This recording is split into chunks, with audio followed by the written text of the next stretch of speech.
नमस्कार शेतकरी मित्रांनो, राज्य शासनाने पुण्यश्लोक अहिल्यादेवी होळकर कर्जमाफी शेतकऱ्यांसाठी केली.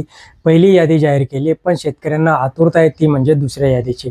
तर दुसरी यादी कधी येणार या संदर्भात आता दत्ता भरणे यांनी स्पष्ट केलं आहे. तेच आपण या व्हिडिओच्या माध्यमातून जाणणार आहोत.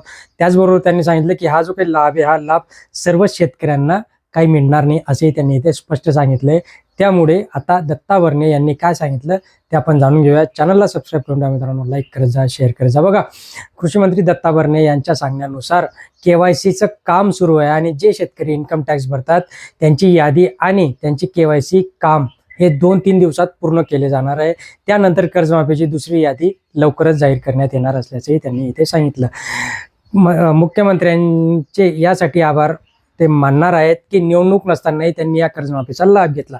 पण दत्ता भरणे यांना समजायला पाहिजे की निवडणूक तुम्ही त्याच गोष्टीवर जिंकून घेतली आहे. काय उगाच बपाऱ्या मारून काही फायदा नसतो. बघा, सगळे शेतकरी याच्यात पात्र होणार नाही असंही त्यांनी इथे सांगितलंय की पुढे बोलताना सांगितलं की सगळे शेतकरी समाधानी होणार नाहीत. जास्तीत जास्त शेतकरी समाधानी कसे होतील यावर भर देण्यात येणार असून कर्जमाफीची जी काही रक्कम आहे ती मिळताना जिल्हा बँकेबाबत कुठलीही अडचण येणार नाही.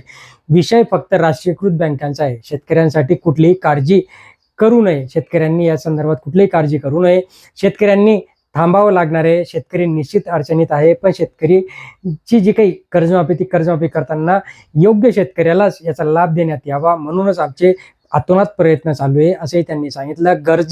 गरजू आणि गरीब शेतकऱ्यांना इथे लाभ कसा देता येईल यासाठी आमचे प्रयत्न सुरू आहेत.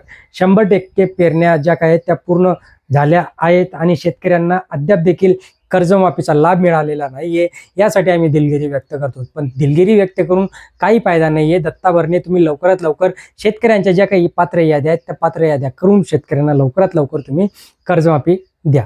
तुम्हाला काय वाटतं, दत्ता भरणे दुसरी यादी लवकर जाहीर करतील का? नक्कीच कमेंट बॉक्समध्ये कळवा मित्रांनो. धन्यवाद.